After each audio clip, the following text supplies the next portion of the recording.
You can begin now. Hold up a minute. Okay. Thank you. Good afternoon, everybody. Today is Monday, September 26th, and the council briefing meeting will come to order. The time is 2:01. Madam Clerk, will you please call the roll? Councilmember Mosqueda, Present. Councilmember Nelson, Present. Councilmember Peterson, Present. Councilmember Strauss, Present. Councilmember Herbold, Here. Councilmember Lewis, Council President Juarez, I'm here. 6 present. Thank you. If there's no objection, the minutes from the September 19th council meeting briefing will be adopted. Hearing and seeing no objection, the minutes are adopted. So let me go through briefly. We'll actually have a little bit more than normal. The president's report. On today's agenda, we will have 3 proclamations offered by Councilmember Herbold proclaiming Diaper Need Awareness Week, Councilmember Mosqueda proclaiming El Centro de la Raza Day, and Councilmember Strauss honoring 100 years of Mike's Chili Parlor. You should have received copies of each of these proclamations last week with an opportunity to comment. There will be no presentations or executive sessions today. As a reminder, we do not take public comment at council briefing, though we welcome the public to council chambers today or to watch online. Public comment will be accepted tomorrow, both in person and online. On tomorrow's agenda, we will begin with the delivery of the mayor's proposed 2023 budget by Deputy Mayor Harrell, Senior Deputy Mayor Harrell. Did I get that right? Okay. Senior Deputy Mayor, not the mayor. Correct. Okay. This will be followed by a presentation of the Diaper Need Awareness Proclamation by Councilmember Herbold, and then a presentation of the El Centro de la Raza Proclamation by Councilmember Mosqueda.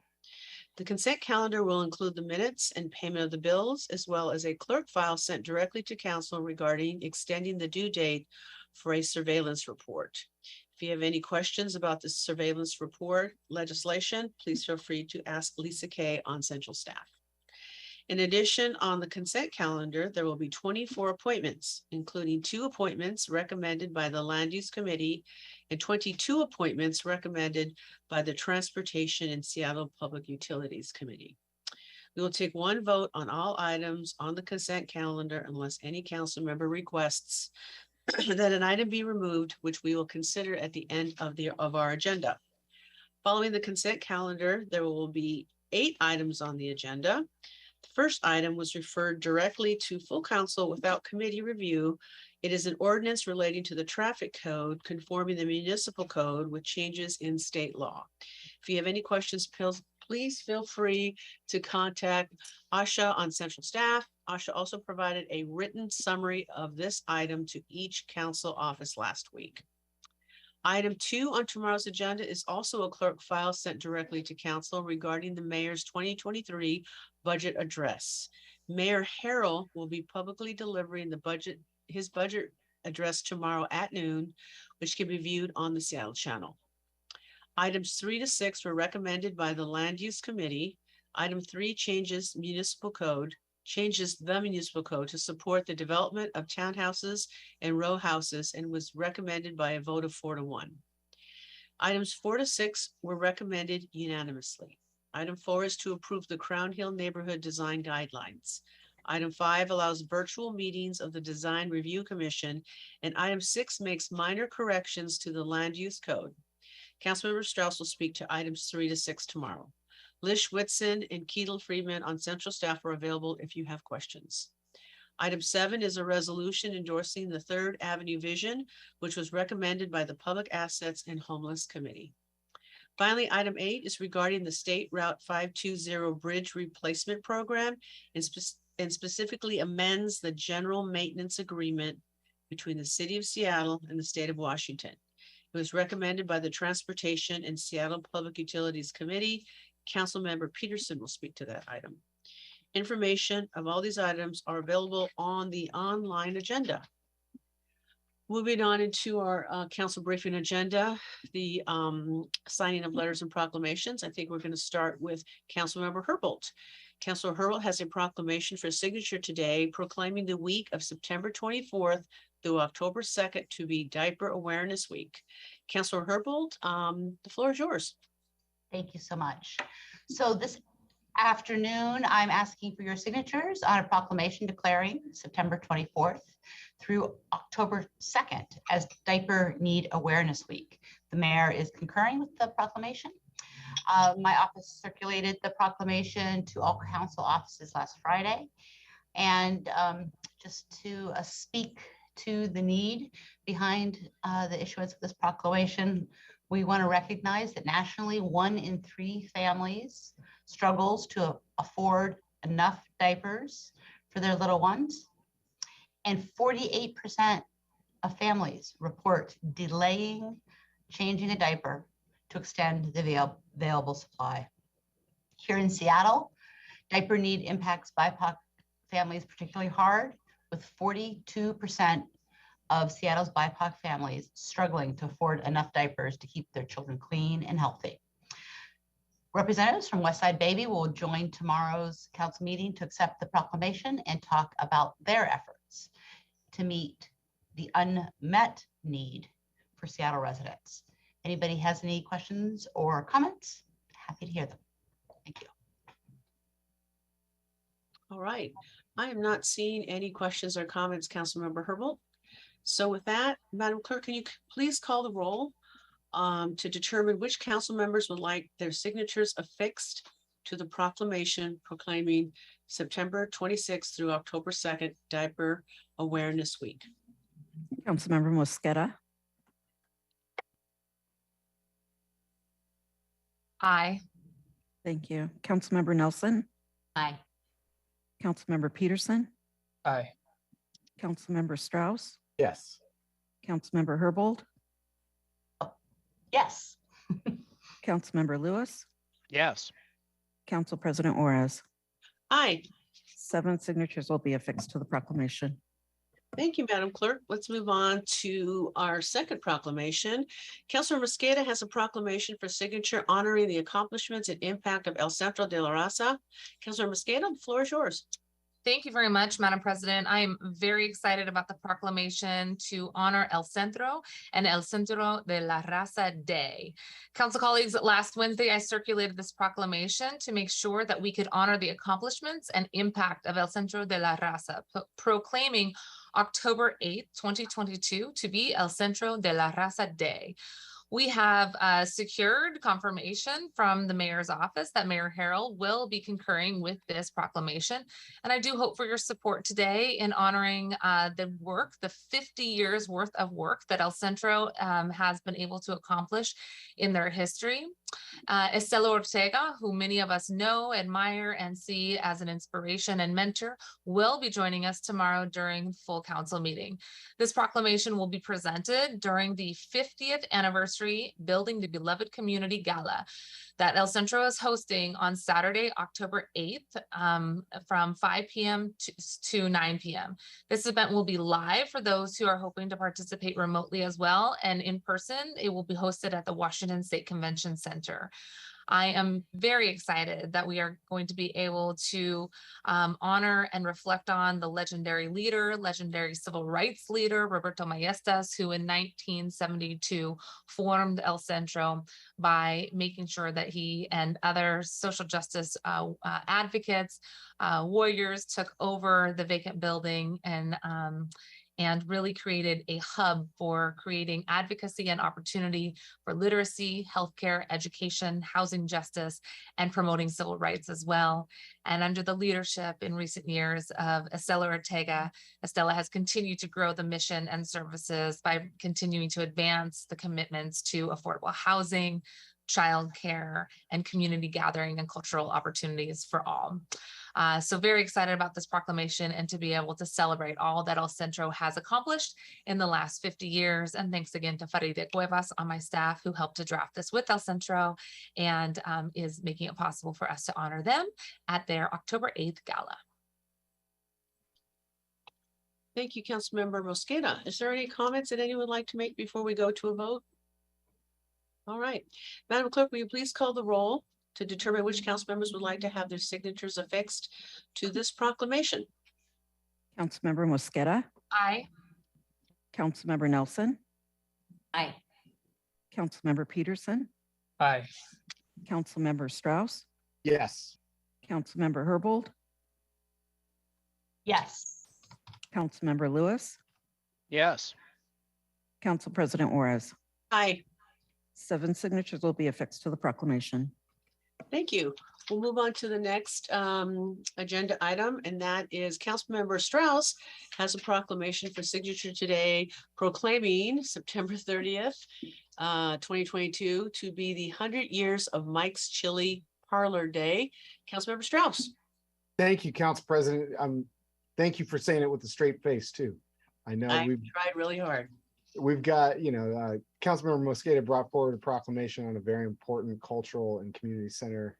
And this is a very different type of cultural and community center. I'll be brief, and I'll be restating some of these words in my council briefing comments, but Mike's Chili Parlor is celebrating its 100 years in Ballard. The Simandris family has been the stewards for 5 generations, and they first operated out of a chili cart serving fishermen and lumber mill workers on the Ballard shoreline. You might already know of Edith Macefield's house, the house rumored to be an inspiration for the movie Up. Mike's Chili Parlor is just around the corner on the same block as that development. And they had the exact same conflict with deciding whether to stay or sell. And they decided to stay and hold this space for what Ballard has been. Because in 1939, Mike built and lived in the current building that houses Mike's Chili Parlor. The original space was adjacent to the parlor where the Ballard Bridge is now. So Mike's Chili Parlor predates the Ballard Bridge. What you might not know is that, just totally lost my line of thoughts. I'll just end here with this, which is Mike's Chili Parlor attracts customers from all walks of life. It's a business built on blue-collar workers from Ballard and the surrounding areas. You'll currently find Ballardites, old and new, occupying the same seats that generations before them occupied, which all have a story to tell. And while the neighborhood has changed, the Chili Parlor hasn't. So steadfast, Mike. We're looking forward to celebrating 100 years this Friday and another 100 in 100 years from now. Thank you, Councilmember Strauss. And I'm Thank you. sure that chili is not indigenous to Ballard. So there's a not. connection there. Is there any other comments or anything any of my colleagues would like to say in regards to this proclamation? All right, not seeing or hearing any. Madam Clerk, will you please call the roll on what council members would like their signatures affixed to this proclamation? Councilmember Mosqueda, Aye. Councilmember Nelson, Aye. Councilmember Peterson, Aye. Councilmember Strauss, Yes. Councilmember Herbold, Yes. Councilmember Lewis, Yes. Council President Juarez. Aye. 7 signatures will be affixed to the proclamation. Thank you. Let's move on to the preview of city council actions, council and regional committees. The lineup today starts with Councilmember Mosqueda, Councilmember Nelson, Peterson, Strauss, Herbold, Lewis, and then myself, Councilmember Mosqueda. Thank you very much, Madam President. Colleagues, I'm very thankful for your support for El Centro de la Raza Day, and do encourage folks who can attend or watch virtually on October 8th to do so. And thanks again. I'm excited to welcome El Centro's leader, Estela Ortega, to tomorrow's full council. I'm also excited this week because starting tomorrow, it kicks off our fall budget cycle. This will be the first opportunity for the council to see the mayor's proposed budget that will be transmitted to council midday tomorrow, Tuesday, September 27th. The council deliberations begin on Wednesday, September 28th at 9:30 a.m. This is part of the process that we go through every year with co-equal branches of government. The executive proposes a budget, the legislative branch finalizes the budget and sends it back to the executive. We will hear on September 28th, starting at 9:30 a.m., public comment. This is an opportunity for folks to comment remotely, ideally. For anybody who does want to come in person, we are asking people to respectfully wear masks in person. And we will have a chance to get initial feedback from the community. And during the full day's worth of deliberations, council colleagues, you will have the chance to ask questions of the city's budget office. City Budget Office Director City Budget Office Director Julie Dingley will be with us and her team as well immediately after public comment. We will get an overview, an introduction, if you will, by department of the process that each department went through and what the major takeaways are from the budget perspective. Our day will be shaped from an overview from Director Handy at Central Staff. Director Handy and Deputy Director Ali Panucci will provide an overview of what we can expect over the next 8 weeks as we go through the budget deliberations on the legislative branch side. Again, council colleagues, we are going back to a 2-year proposed biennial budget. We do a adopted and an endorsed budget in normal times. In 2020 and 2021, we went back to just looking at 1 year. But this year we are going back to our biennial process, which again is a adopted budget for 2023 and an endorsed budget for 2024. The mayor's proposed budgets will describe any the mayor's proposed a budget description from the city's budget office and from any department personnel will be remote. There will be no people sitting at the table, if you will, in chambers. All of the presenters through our entire budget process will be remote to try to reduce the number of people that are exposed to COVID and in person. Each of the presenters will describe any significant programming shifts, any significant staffing shifts, changes or reductions to either program or staffing, and we will all talk about this in relation or relative to the 2020 adopted budget. Again, thank you for limiting in-person contact as much as possible for members of the public, for our staff, for council members. We are going to strongly continue to encourage people to participate remotely, and all select budget committee members are encouraged to participate remotely, especially on the days where we're just doing budget deliberations. If you do come in person, please again consider wearing an N95 or KN95 mask, and we will be excited to hear from members of the public for a full hour and a half at the beginning of all of our budget meetings that have oral public comment accepted. Again, I can't share a screen here with you today for members of the viewing public, but we did share this on our social media and really appreciate all of the council colleagues who have promoted the communications infographic that shows which days we are accepting in-person or oral public comment, either virtually or at the podium. And again, that starts on Wednesday, September 28th. Again, we will have public comment October 11th at 9:30 a.m., a public hearing in the afternoon starting at 5 p.m. on October 11th, and the rest of the opportunities to provide public comment either virtually or in person are going to continue to be shared out from me on a weekly basis to council members and promoted as well on our social media. With that, just a quick update on the things that we've done in the last week and what's coming up this week. Last Friday, I did attend the Association of Washington City's Board of Directors meeting. I want to let folks know I did vote no on the proposed legislative agenda that was suggested to the AWC board members. Colleagues, I am concerned that some of the positions among the very long list of AWC legislative priorities, a few of those look like they could potentially be in direct opposition to some of Seattle's ongoing priorities. These are positions that the city of Seattle jointly with the mayor's office and council have weighed in on in the past, such as improving pedestrian and passenger safety by restricting high-speed officer chases, making sure that we have mandatory referral and diversion for and preventing against local criminalization efforts, ongoing worker protections that are being considered every year in the state legislature. I want to make sure that we are on the proactive side of being productive partners with other jurisdictions and in partnership with our state legislative members. So while I did vote no on that suggested agenda, I look forward to working with the Office of Intergovernmental Relations, our AWC new CEO, and Councilmember Strauss and all of you to make sure that as dues paying members of AWCs, our priorities are not directly being contradicted or lobbied against in the halls of our state legislature. So more information to come on that.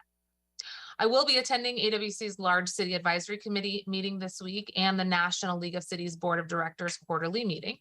And I wanted to highlight, I had the opportunity to join Executive Constantine, Mayor Harold, mayors from around King County, law enforcement officers, both the King County Sheriff and our Seattle Police Chief, along with a number of workers, the leaders at Crisis Referral Center, to make sure that we together in this region are standing up to respond to the behavioral health crisis in our region. We've been having a number of conversations amongst the city, the county, the state around ways that we can make sure that there is a landing place for people to go, not just referrals, but there is a place to refer people to. And we have to recognize that when we ask for referral somewhere, very infrequently there is a place for people to go, because we only have one behavioral health crisis facility, no walk-in urgent care facilities in our county. So our region does not have either the clinics, the centers, or the care teams with the staff needed to address the growing behavioral health crisis in our community. Workers, residents, first responders, business owners, and every one of us see this crisis playing out every day on our street. So I'm excited that King County Council, led by the executive and Councilmember Zahalai, are putting forward a proposal that local voters will have a chance to vote on next year, early in the spring, to allow for more revenue to come in to improve the health of our community and the health of our local economy. I look forward to continuing to get more information about the King County proposed budget along with our city proposed budget tomorrow. But this proposal that Executive Constantine announced today allows for us to have a chance in this region to build the care facilities we need, invest in essential workers, and get people into need faster, get people in need faster into actual care instead of revolving doors at either hospitals or jails. I believe Executive Constantine has much more information available on their website. And in short, it creates 5 new regional crisis care centers, preserves and restores the dramatic loss of residential treatment beds, grows the behavioral health workforce pipeline, and provides immediate services while centers are being constructed by making sure that more mobile and site-based crisis behavioral services can operate in the interim. Lastly, I want to flag for our colleagues my interest in circulating amendment number 10 to the Parks levy for tomorrow. I want to thank the Parks Board President, Councilmember Lewis, and also Public Safety Chair, Councilmember Herbold, for their ongoing work to help answer questions about park rangers, what park rangers currently do, some of the restrictions and limitations on their activities, but also really working to help hone alternative strategies for how park rangers have been deployed in the past and some of the language that they have already secured in the resolution and the underlying bill. Amendment number 10 that has been circulated or will be circulated here very soon from central staff would request the Seattle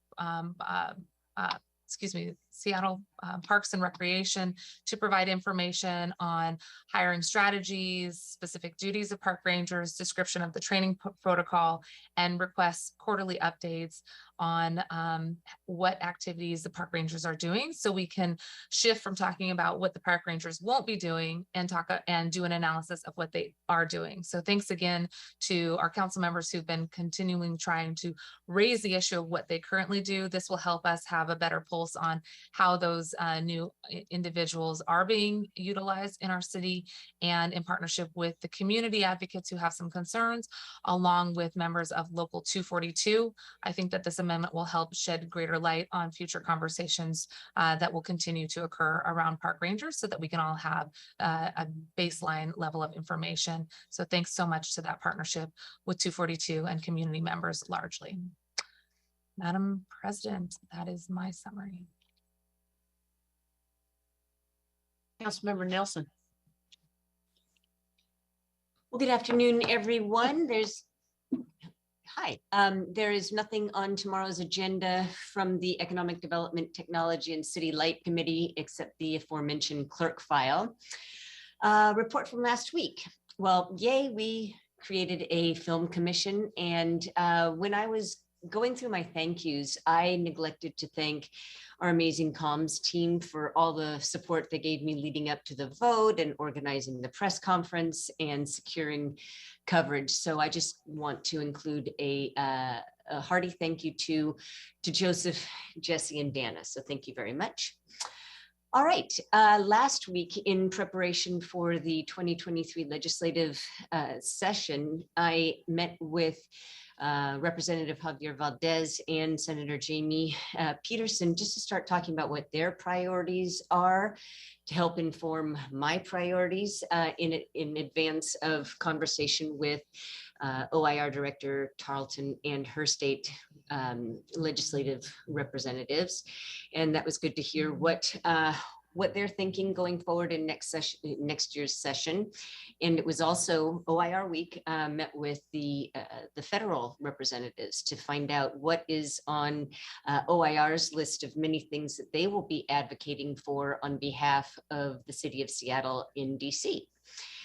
Let's see, staff and I met with T-Mobile representative, government affairs representative, to talk about how our digital equity goals might be enhanced with anything that they might be able to offer. And just for the record, I am meeting with all broadband providers on that question. My staff attended the Seattle Metro Chamber's 140th annual meeting. Among the chamber's many 2021 to 2022 accomplishments, they distributed 24,000 COVID-19 tests and 5,000 canine masks to businesses in partnership with 7 regional chambers and business health trusts. They also exceeded projections for the number of members and investments as they continue to build a larger and more cohesive business community. On Saturday night, I attended Tabor 100's 21st Captains of Industry Gala. And for those of you who don't know, Tabor 100 is an association committed to economic empowerment, educational excellence, and social equity for African Americans and the community at large. And it was a packed house. And I have to say, maybe half those people were the Herald administration. Just kidding. It was a very full room and a great executive showing. So kudos to them for the turnout. Let's see. And finally, I want to mention from last week, Saturday was the grand opening ceremony of the Detective Cookie Chess Park at 9201 Rainier Avenue South on the corner of South Barton Place. And I've mentioned Detective Cookie before. Since 2006, she's been she's run a chess club, first for the Rainier Beach youth, but now it's citywide. Since 2006, Detective Cookie's Chess Club has provided a safe haven and created an opportunity for neighbors of all ages to interact and build community. So congratulations very much for the opening of this long-awaited space. This week, I will be visiting, today I'll be visiting and meeting Captain Grossman of SPD's North Precinct and joining officers at their 7 p.m. roll call. On Thursday, I will attend Evergreen Treatment Services 5th annual Roots of Recovery luncheon. Excited to learn more about the services that they provide. My chief of staff and I will attend the 2022 SIF Gala on Thursday night. And on Friday, staff and I will tour and meet with leadership of DESC's main office downtown. All right, that's it for me. Are there any questions from my colleagues? Well, I'd like to say that I've been to the Tabor dinner many times and it's always fun. So I'm glad you had a chance. I've been going well before I was an elected leader, but also give this council last year kudos because we actually got it put in the budget to fund the, I'm going to say it wrong, the chess park, the cookie chests. And we met with Aaron and I think Danita. We went down there and also a big thank you to Murphy Bush in our office who shepherded that whole field trip, budget, Councilmember Mosqueda gave it the green light. This council voted yes, it got funded. I'm sorry I missed the event. It would have been my 5th event and I was tired. I'm not gonna lie. I just had a lot of stuff Thursday and Friday. So I'm sorry I missed it. But I heard Me that too. the group did give me a shout out and I appreciate that. But it was this council that funded that park. So And I, you know, I thank you for that. And I was reading the literature on it, and it was also Parks Foundation and For Culture, but I know that you as chair shepherded that whole effort. So thank you very much for that. what, And yeah, regarding the Tabor event, First Lady Harrell gave the keynote address. So that was great. And it was the first time for me in that redone facility on the inside, in that tall building. So that was great as well. good. Thank you. All right. Councilmember Peterson. Good afternoon, colleagues. On tomorrow afternoon's full city council agenda, there are 23 items from the Committee on Transportation and Seattle Public Utilities. 22 of the 23 items are appointments to the various transportation advisory boards. Our committee unanimously recommended all of those appointments and they appear on tomorrow's consent agenda. Our committee also unanimously recommended Council Bill 120419 regarding the western portion of State Route 520 bridge replacement and high occupancy vehicle project. The bill updates the roles and responsibilities under the general maintenance agreement between the city and the state of Washington for that Portage Bay portion of the bridge that we sometimes call the rest of the West, which will include the Roanoke lid. This project has undergone an extensive design review and community engagement process during the past decade. We are grateful to the state legislature for providing the funds to complete this long-awaited bridge safety project, along with the community benefits of adding open space. Due to our focus on reviewing the entire city budget during the next 2 months, our Committee on Transportation and Seattle Public Utilities is scheduled next for Tuesday, December 6th at 9:30 a.m. This past Friday, my office returned to in-person office hours. We met with constituents at the Ravenna Eckstein Community Center in the heart of District 4, within walking distance of the new Roosevelt Light Rail Station. Constituents brought their concerns to me primarily about safety. You can sign up for these Friday afternoon office hours through my city council website.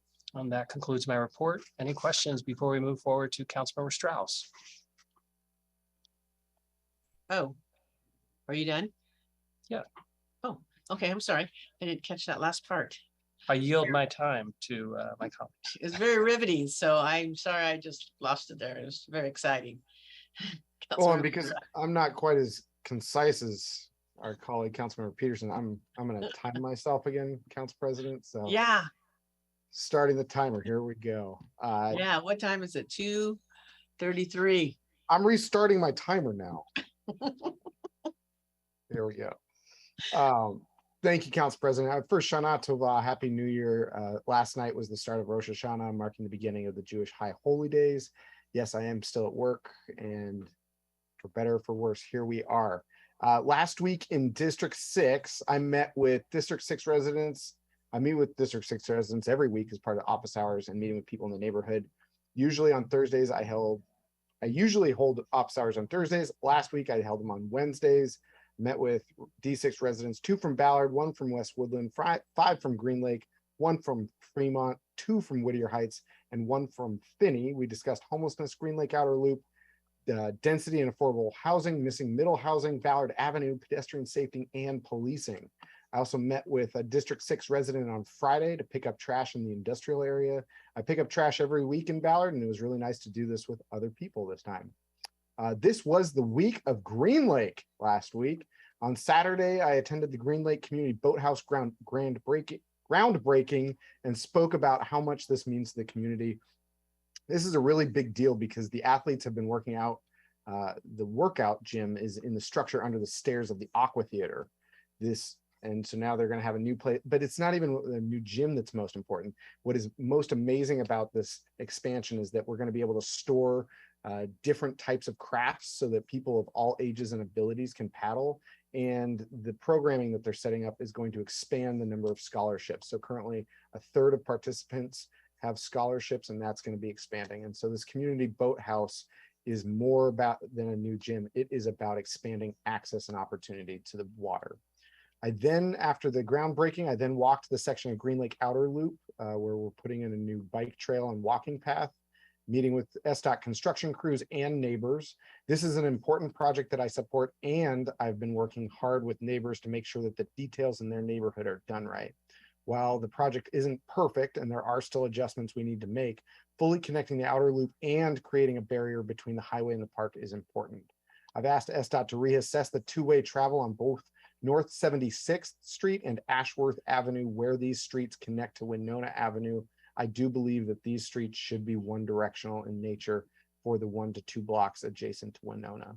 SDOT has told me that this is possible once the current changes are made, at least assessing the ability to do this. So I'll keep you updated on these efforts. Then also on Saturday, I attended the Green Lake Illuminata Parade put on by the Fremont Arts Council. It was such an amazing event, welcoming in autumn. You can see pictures from the event on Seattle Times right now. Fremont Arts Council keeps our city and our neighborhoods vibrant and welcoming in summer with the Solstice Parade, welcoming in autumn with the celebration of lights, and adding to our city's vibrancy is in so many ways, whether it's from the troll to the little pop-up art that they do at the Powerhouse. I'm just so thankful for having the Fremont Arts Council. I'm also glad to report that Seattle Parks and Recreation recommended to the Board of Park and Recreation Commissioners to make, and they made the decision last week to reallow wheels on the inner loop of Green Lake Path. As you know, I had concerns about the removal of wheels because it is a place where kids learn to ride and people like to roller skate and rollerblade among other uses. You've heard me say for months that we should be able to allow kids with parents to ride on the inner loop. I said it then and I say it now. If you're an adult riding a bike and trying to go fast, please don't use the inner loop. This is a place to recreate, not to speed. It is my understanding that this policy change will be made by November 1st. Unfortunately, it was not the Parks Department who alerted me to these changes in the first place, nor to these changes last week. It was D6 residents who alerted me to both the removal and return of wheels to the lake path. I will keep you up to date with what I know and learn, and this demonstrates the importance of having relationships with D6 residents. Thank you to everyone who is staying alert and looping me in. Also, tomorrow is the final Park District Board meeting at following full council. I'll be putting forward some amendments, in particular about Green Lake Community Center. We've had the conversation about more funding, and what I can say is that we don't necessarily need more funding at this moment. What we need is a full analysis of the costs for an expansion or a rebuild. And so rather than going around the barrel about how much funds this project requires, what's important is that we put forward a statement of intent that a renovation is not acceptable because we've done it before. And at this point, we'll be throwing good money after bad. And so my amendment will be stating that there were renovations completed during cycle 1 of the Parks District. They have not met the needs of the building, and indicating that the Parks District intent that funding included in cycle 2 will be used for an expansion or rebuild of the community center in combination with other funds potentially, understanding that further analysis is needed to assess the full cost of the project. I'll be also bringing forward an amendment modifying the existing statement of intent, recognizing that pre-commitment projects should also be meeting our decarbonization goals. And then I will also be bringing an amendment adding a spending restriction requiring funding of up to $2 million of bathroom renovations be used for the renovations at Gilman Field and Salmon Bay bathrooms, both of which were old when I was little, put it that way. Moving on, I will say that I was successful in not driving last week as part of a week without driving challenge. I can admit that at the start of the week, I didn't think I could go the whole week, and I did. Throughout the week, I used bus, light rail, Lime bikes, scooters, and walked. The most interesting challenge was getting to my kayak race last Monday. I meant to share this news last week and want to take a moment to recognize Jean Darcy. Jean Darcy passed away in August and helped form the Ballard Community Task Force on Homelessness. She looked out for the least amongst us and was constantly active in her work to make the world a better place. And so I just wanted to take this moment to recognize her work, her dedication in life. Thank you, Jean, and steadfast. This coming week in District 6, I'm already over halfway through my time. My staff and I continue to host our regular operational public safety and public space meetings with community leaders, social service providers, mayor's office, King County, city departments, King County, city attorney's office, King County prosecutors, and SPD to move forward action plans at Leary Triangle, addressing homelessness, implementing the 22nd Avenue plan, and case conferencing. The big updates from this are that we have the autumn activation events in front of the library. This past Saturday, we had a workout group on from 2:30 to 3:30. On Sunday, the 9th, we'll have free kids activities.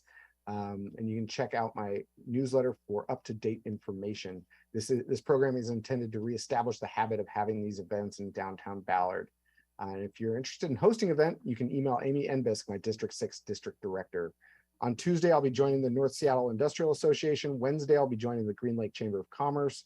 I'll be meeting with leaders from Levataya House, which is the United Indians of All Tribes Youth Home in Crown Hill, getting ready for budget this week. On Friday, I'll be attending the anniversary to honor 100 years of Mike's Chili Parlor. As I shared with you colleagues, Mike's family has been stewards of Mike's Chili Parlor for 5 generations, initially operating out of a chili cart. Their original location was where the Ballard Bridge is now, and it was Mike's great-grandfather that moved into the current location. While the neighborhood has changed, the chili parlor hasn't. Steadfast, Mike. We're looking forward to celebrating 100 years this Friday. Moving on to the Land Use Committee, there are 4 land use bills and 2 appointments on the full council tomorrow. We have the Crown Hill Neighborhood Design Guidelines. We have the virtual meetings bill for allowing for certain virtual meetings to be held in land use decisions. We have the Building Code Omnibus Bill, as well as 2 appointments to the Design Review Board, Gargi Kadu and Brittany Port. The rules were suspended in committee to bring these items to full council since committee happened after noon on Thursday. Council President, I want to alert you there was a divided vote on the townhouse and row houses bill. Councilmember Peterson, Council President, let's circle up after this briefing. If there's consensus, we'll have it at council tomorrow. If not, we can delay it a week. Lastly, we won't be holding land use committee meetings during the budget process. Our next land use committee meeting is in December. Thank you, Council President. Colleagues, that is my report. Any questions? 9 minutes, 20 seconds, Council President. Under the bar. Not by my clock, but okay. Councilmember Herbold, how does it feel to have your bridge back? Tangibly wonderful. Everywhere I go, people have a lightness to them that they did not have. Thanks for asking. And where it is, functioning as it should be, 24/7 monitoring and regular visual inspections are planned moving forward. So just easing into my update today, we will have on full council agenda tomorrow, as mentioned by Madam President, we'll have Council Bill 120423, which updates the city's traffic code to bring the Seattle Municipal Code in line with changes to state law. Asha is available for any questions. She sent a summary of the bill on Friday afternoon. This is going directly to full council and not going to Public Safety and Human Services Committee because it is really focused on updating Seattle law to be consistent with changes made in state law. There will be a companion bill to update the criminal code to reflect changes from the state legislature and some updates that are proposed by the city attorney, but that bill will be heard in Public Safety and Human Services Committee tomorrow. But again, the traffic code bill, we're sending directly to full council for tomorrow afternoon. Just as background, state law requires that the city's traffic code matches state law, as traffic laws are required to be uniform statewide, and local jurisdictions can't have ordinances conflicting with state traffic laws. We have a deadline of wrapping this work up by the end of the year, and my last committee meeting of the year after budget in December falls on the same day as our last full council meeting. So we've got to get this in. Other items coming up, I do have my Public Safety and Human Services Committee meeting tomorrow morning at 9 a.m. I almost said 9:30 a.m. We're starting a little early so that we can have a hard stop. You heard it. I said it, hard stop at 11:30. So council members who wish to attend the mayor's budget speech at noon can do so. The items that we have on the agenda are 4 appointments to the Pacific Hospital PDA, a presentation from the city attorney's office on the update to the criminal code, harmonizing with state legislative changes, a presentation from presiding Judge Eisenberg on some municipal court grants that, again, we need to turn around some quick action on accepting. We will hearing a panel presentation from workers from Drive Forward and Working Washington regarding deactivation and background checks. This is the next part of the pay up legislative package. This is just really our opportunity to hear from them, to tell the story of the challenges that they face with the way deactivations from the apps have impacts on them, and how we can make some reforms that will improve the outcomes for both workers, customers, and employers. We'll be hearing the Q2 report from the city attorney's office. And then finally, we're going to be following up on the conversation from last committee meeting, where we're going to hear the risk managed demand analysis that we've all been waiting for. Some departmental related updates, as has widely been reported. Mayor Harrell has announced the nomination of Adrian Diaz for the position of permanent police chief. I want to thank everyone who served on the search committee. We know that this is a very consequential decision that the mayor can make, one of the most consequential decisions the mayor can make. And I look forward to moving into the confirmation process in the Public Safety and Human Services Committee, given that the council will be considering the proposed budget for the next 2 months. When regular committee meetings are suspended, we'll be looking at picking up the confirmation process directly after the passage of the budget, given that interim Chief Diaz has been serving for the last 24 months.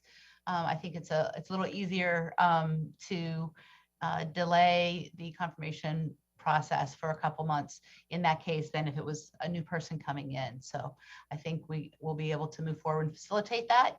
Just a quick Seattle Fire Department update. I know folks have seen the press about the assaults and scenes of violence at some of the calls that the fire department has been going to, and how the data shows an increase in that activity that is harmful and directed at firefighters. I last month did ask Chief Scoggins to take a look at the data to see how many initial dispatches that don't have a flag for a police department escort might have had a final disposition that resulted in a scene of violence. I wanted to see if there was a trend of a particular call type that should include an SPD escort from the beginning. Last week, myself, Chief Scoggins, Chief Diaz, 911 Director Lombard, Local 27 President Pittman, and Councilmember Lewis, we met, and Chief Scoggins reported back that he had done that analysis that I requested and found that both overdose calls and seizure calls might be good to consider for an automatic joint response with SPD escorting SFD. This is because patients who receive Narcan or who are coming out of a seizure for another reason can be unaware of their surroundings and have an initial violent reaction. This is a near-term change that the fire department is considering in conjunction with 911, while the Joint Safety Committee considers other recommendations to protect the health and safety of our firefighters, EMTs, and paramedics. wanting to share a late breaking edition from the Human Services Department, who would like to acknowledge that yesterday, September 25th, was the National Day of Remembrance for Murder Victims. This day is meant to bring attention and support for surviving family members who suffer an unimaginable loss. The Mayor's Roundtable for Mothers Impacted by Gun Violence is hosting a meeting this evening to honor the occasion. And this is a collective of 6 mothers who began meeting in August 2021, and their work is funded through the Human Services Department. It's a space for participants to identify gaps in services and resources, engage in the process of mapping and providing support for healing. Regional committee updates coming up this week. I will be attending the Police Pension Board meeting tomorrow. I have in-person office hours this Friday between 3 and 7 p.m.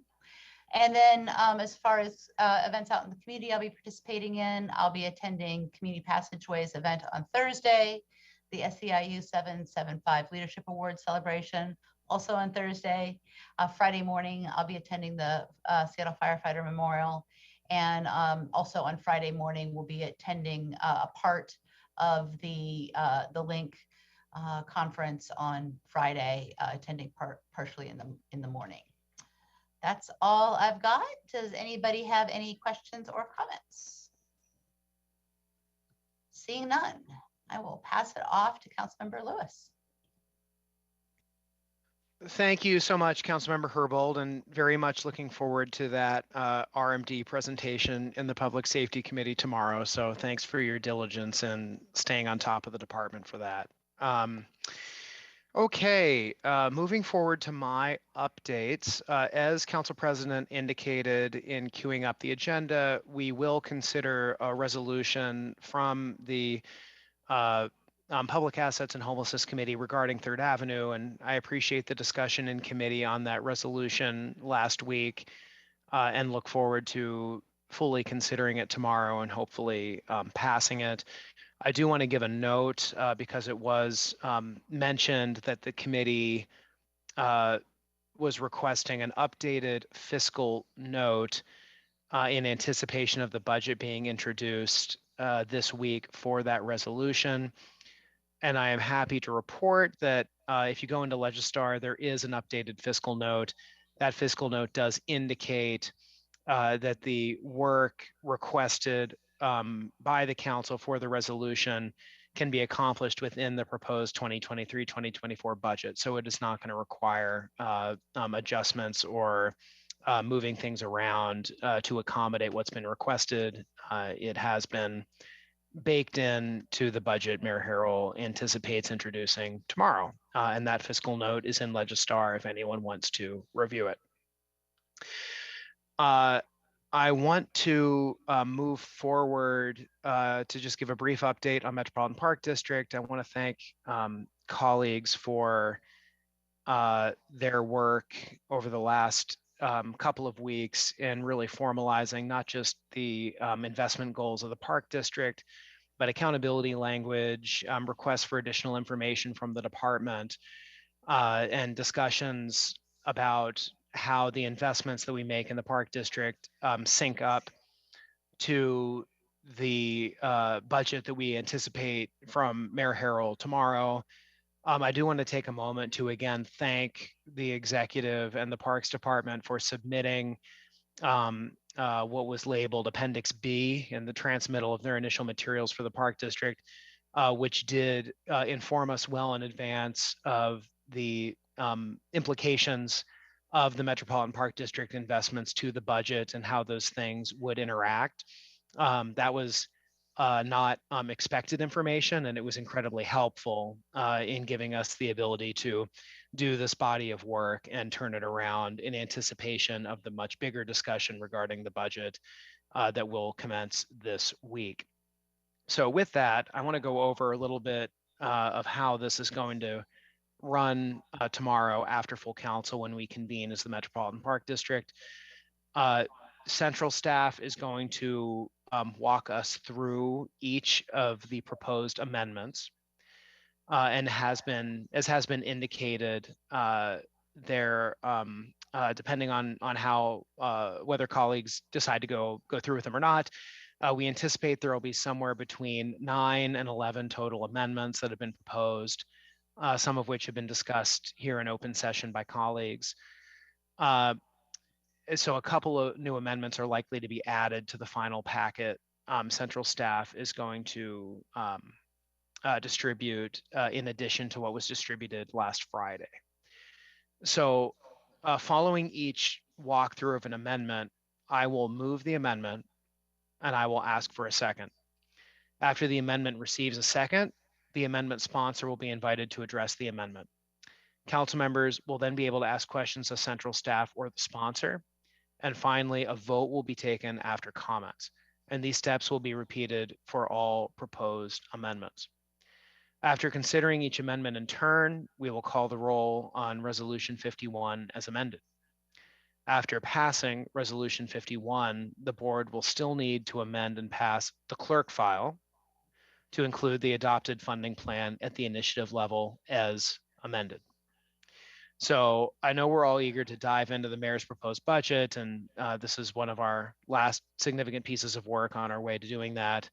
And I want to thank everyone here as fellow MPD board members for your consideration of these important investments and the engagement being shown in the amendment process. So please reach out to Eric, Tracy, Jacob, or myself if there's any further questions about how that run of show is going to go tomorrow. And I look forward to being able to complete the significant body of work. Clean City updates. So for September 12th through to September 16th, the Clean City Initiative recovered 2,102 needles and 49,000 pounds of garbage from 69 pickup locations.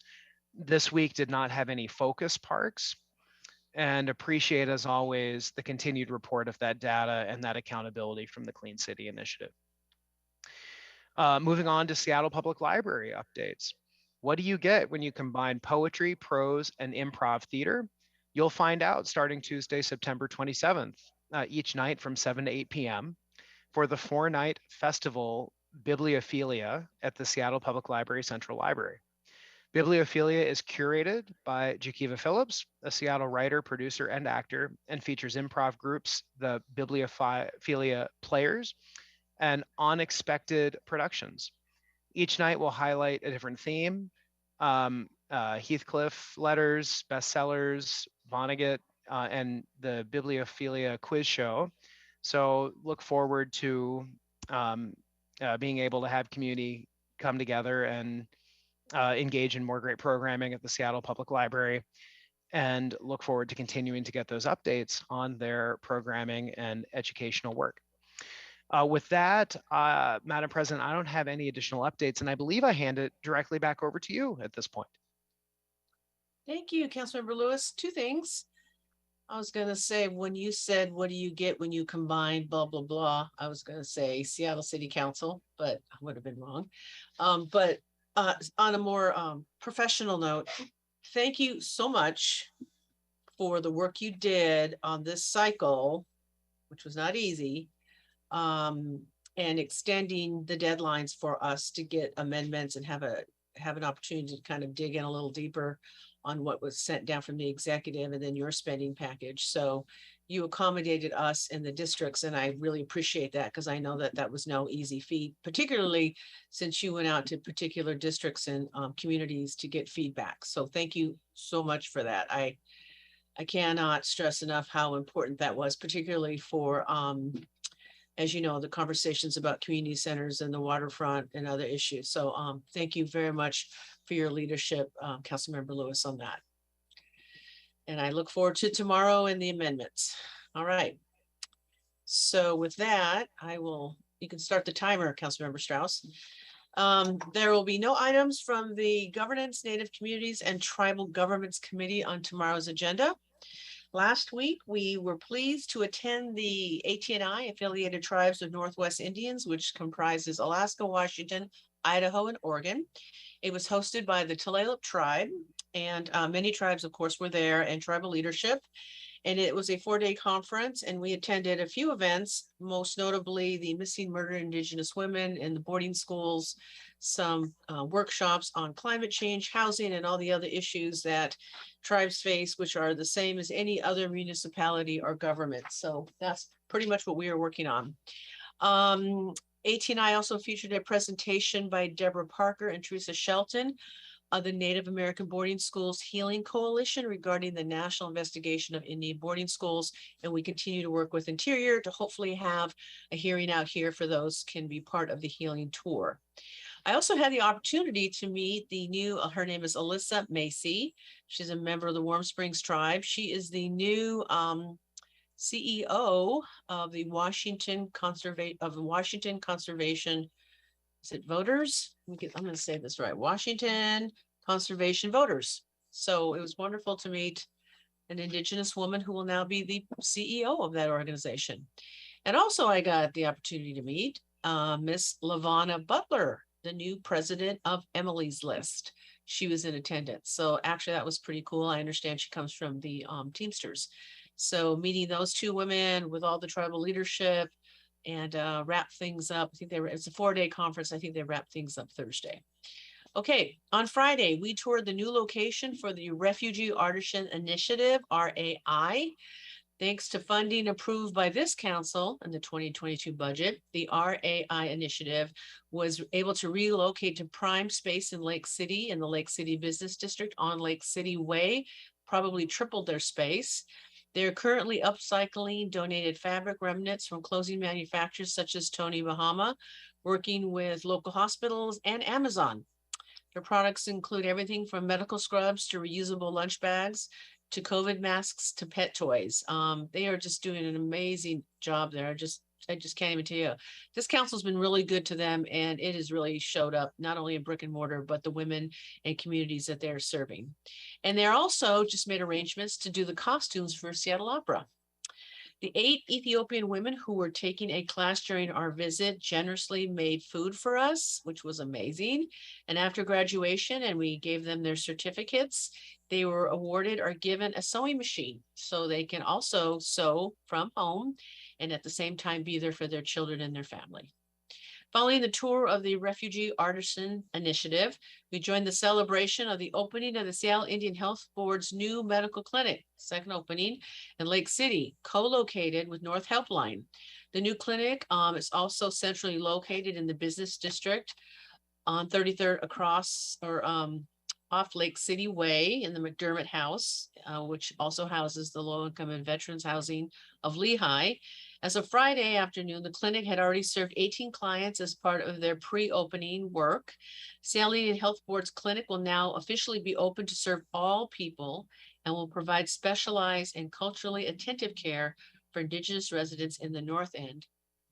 When the Seattle Indian Health Board conducted a market research study, they identified 800 of our Indigenous relatives in the greater Lake City area, making the case for their expansion to Lake City from their current location at the base of Beacon Hill. And this is my big push to have an Indigenous footprint in the North End and to keep moving that space there, building these brick and mortar centers for not just Indigenous folk, but everybody that they can serve. So we were pleased to introduce Esther Lucero, the CEO of the Seattle Indian Seattle Indian Health Board, and Kelly Brown, who you all know, the Executive Director of North Helpline, to make this partnership happen. The leadership of Esther and Kelly made this clinic a reality, and we have their expertise and willingness to partner to thank for the expansion of the services. So we had speakers there, we had dancers, it was a wonderful open house. Seattle Indian Health Board completely redid the space in the clinic. And it's going to be a game changer up in Lake City. Folks from all over the county and south of the Ship Canal can now, or people up in the North End don't have to come all the way down to the South End. They can take light rail and actually get to our new clinic. Sound Transit Board of Directors also met last week and we received a presentation on plans for the Soto station on West Seattle Ballard Link light rail extension. In addition to Sound Transit Board, we'll now be meeting monthly in a virtual format and an in-person once a quarter. All meetings will be available to the public to stream and to participate via public comment. Coming up this week on Wednesday, we'll be meeting with the Sound Transit North King sub-area leadership and Sound Transit staff. On Thursday, myself and our amazing comms director, Dana Robertson Sloat, and I will be joining Joni Balter to speak to a class on the media at Seattle University. So are there any questions before I wrap this up? Nope. Council President, you asked me to time you. That was 6 minutes. How many? 6. You did And very that's, well. and that's called leadership. Thank you. Yes, it is, ma'am. Yeah. Okay, so let me, before I do anything else, is there anything anyone wants to say before we go to adjourn? Okay, I do not see or hear anybody who has anything else to say. So that will conclude our items of business today. Our next regularly scheduled council briefing meeting is scheduled for Monday, October 3rd at 2 o'clock. Have a great afternoon. And with that, we are adjourned.